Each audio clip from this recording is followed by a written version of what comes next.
सदर जमीयत उलमा हिंद हजरत मौलाना अरशद मदनी ने इमरजेंसी 2 करोड़ 25 लाख रुपए का ऐलान किया है।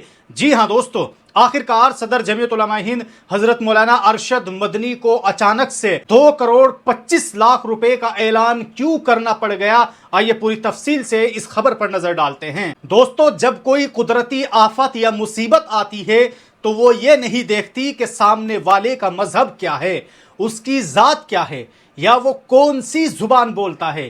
सैलाब का पानी जब बस्तियों में घुसता है तो वो मंदिर और मस्जिद दोनों को बराबर डुबोता है। आज हम आपको आसाम से एक ऐसी खबर बताने जा रहे हैं जो इस मुश्किल वक्त में इंसानियत की एक बहुत बड़ी और खूबसूरत मिसाल है। बिलाखिर बालाई आसाम में आने वाली तबाहकुन सैलाब ने हजारों हंसते खेलते खानदानों को बेघर कर दिया है। लोगों के घर टूट गए, जिंदगी भर की जमा पूंजी पानी में बह गई। और लेकिन इस अंधेरे और मायूसी के बीच जमीयत उलमा हिंद और जमीयत उलमा आसाम ने उम्मीद की एक ऐसी किरण जगाई है जिसने साबित कर दिया कि इंसानियत से बड़ा कोई मजहब नहीं होता है। आसाम के इन सैलाब मुतासरीन को दोबारा अपने पैरों पर खड़े करने के लिए जमीयत ने 2 करोड़ 25 लाख रुपए की एक बहुत बड़ी इमदादी मुहिम शुरू की है। इस पूरी मुहिम की सरपरस्ती जमीयत उलमा हिंद के सदर हजरत मौलाना अरशद मदनी साहब कर रहे हैं, जबकि जमीन पर इस काम की निगरानी आसाम के सदर मौलाना मुश्ताक साहब कर रहे हैं। इस मुहिम के लिए जमीयत उलमा हिंद की तरफ से 1 करोड़ रुपए और इन्फर फाउंडेशन की तरफ से 1 करोड़ 25 लाख रुपए दिए गए हैं। मौलाना अरशद मदनी साहब का सीधा और साफ पैगाम है कि मुसीबत के वक्त हमें सिर्फ ये देखना है कि सामने वाला एक इंसान है और वो तकलीफ में है। जमीयत की तारीख रही है कि उसने कभी भी हिंदू मुसलमान का फर्क नहीं किया, और आज आसाम में भी बिल्कुल यही हो रहा है कि बगैर किसी भेदभाव के हर जरूरतमंद तक मदद पहुंचाई जा रही है। दोस्तों, जरा सोचिए, जब किसी का घर डूब जाए तो उसे सबसे पहले किस चीज की जरूरत होती है? जाहिर है खाना, दवाई की। इस बात को समझते हुए सैलाब के शुरुआती दिनों में जमीयत की टीमों ने तकरीबन 30 लाख रुपए का फौरी सामान लोगों तक पहुंचाया।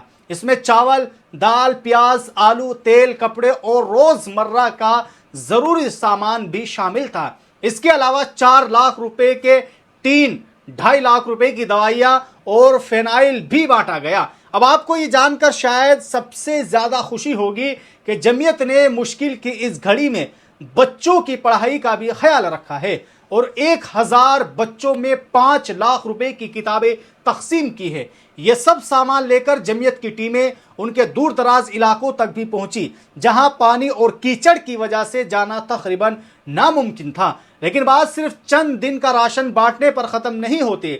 मौलाना मुश्ताक इन्फर साहब का कहना है कि उनका मकसद लोगों को आर्जी मदद करना या अकेला छोड़ना नहीं है, बल्कि उन्हें मुकम्मल तौर पर दोबारा बसाना है। इस काम को ईमानदारी से करने के लिए 30 से 35 लोगों की एक खास सर्वे टीम बनाई गई है। ये टीम घर घर जा रही है ताकि ये पता लगाया जा सके कि किसका कितना नुकसान हुआ है। इस सर्वे के बाद तकरीबन 2500 खानदानों को बराह रास्त उनके बैंक अकाउंट्स में पैसे भेजे जा रहे हैं।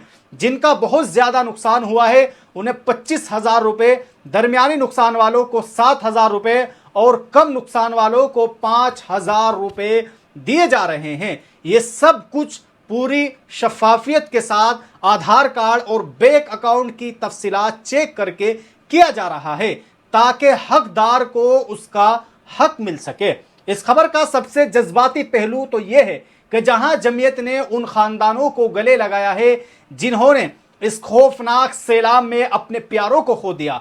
हम सब जानते हैं कि किसी भी इंसान की जान की कीमत पैसों से नहीं लगाई जा सकती है, लेकिन एक छोटे से सहारे के तौर पर ऐसे खानदानों को 50,000 से लेकर 1 लाख रुपए तक की खास माली मदद की गई है। इसी के साथ ही जो बच्चे इस आफत में यतीम हो गए हैं और जिनकी पढ़ाई छूटने का डर था, जमीयत ने उनके 2 साला तालीमी किफालत का भी जिम्मा लिया है। ऐसे बच्चों को हर महीने 2000 रुपए दिए जाएंगे ताकि उनका मुस्तकबिल खराब ना हो सके। दोस्तों अब आइए आखिरी खबर के ताल्लुक से बात कर लेते हैं। खबर यह है कि यूपी में 60 साला मदरसे पर बुलडोजर चला दिया गया है।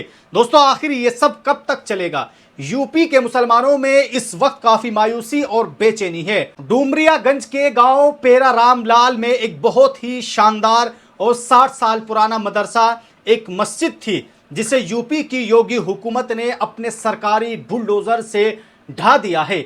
यकीन मानिए यह मदरसा इतना बड़ा और खूबसूरत था कि उसे मिट्टी में मिलता देखकर पूरे जिले के मुसलमानों की आंखें नम थी।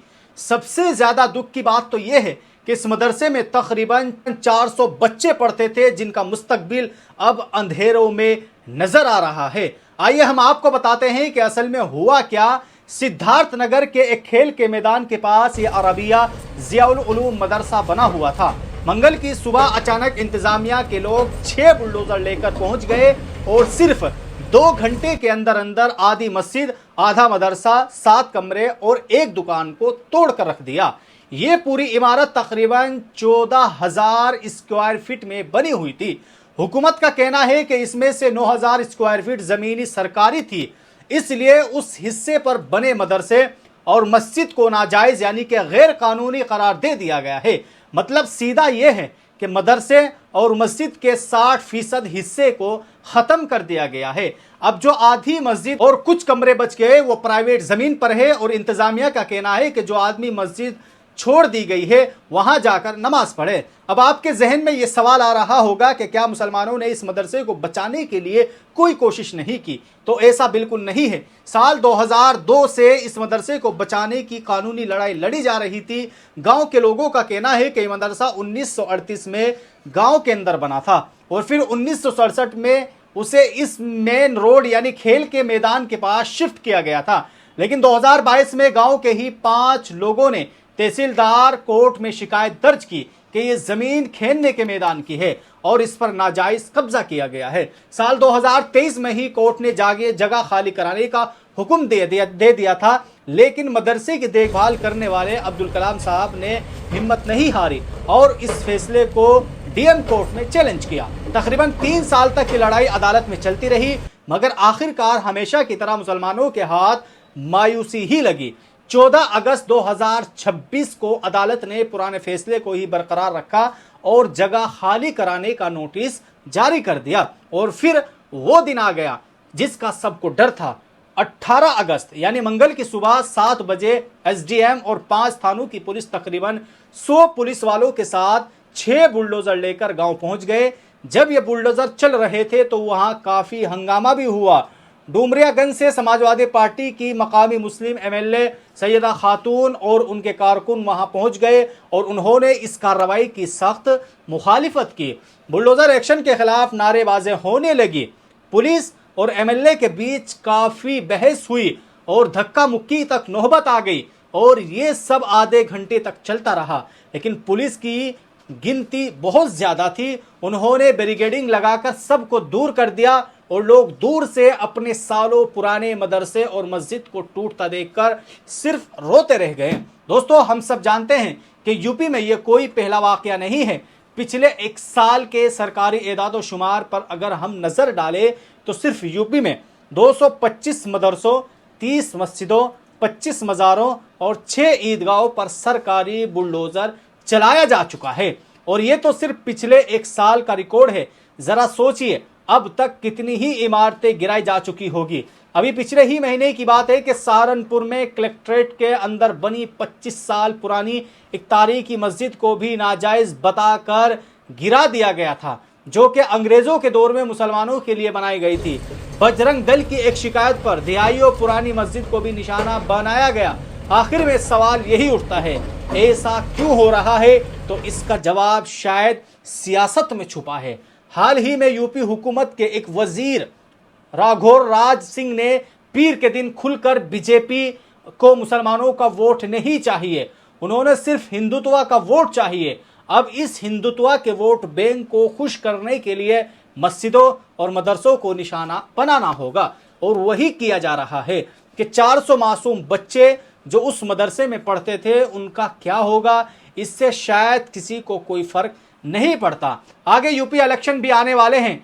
तो इसमें कोई हैरानी नहीं होगी कि कल फिर किसी शहर या गांव की मस्जिद को नाजायज बताकर तोड़ दिया जाएगा और मुसलमान सिर्फ कोर्ट कचहरी के चक्कर ही काटते रह जाएंगे। बहरहाल दोस्तों, आप सब लोगों ने आज की इस वीडियो में ये कुछ वायरल खबरें देखी, जिसमें से आप सब लोगों ने हजरत मौलाना अरशद मदनी का ये ऐलान सुना कि वो आसाम के लिए 2 करोड़ 25 लाख रुपए देने का ऐलान कर रहे हैं। आप सब लोगों की हजरत मौलाना अरशद मदनी की इस अपील पर, इस ऐलान पर क्या राय है, आप सब लोग हमें कमेंट बॉक्स में जरूर बताएं।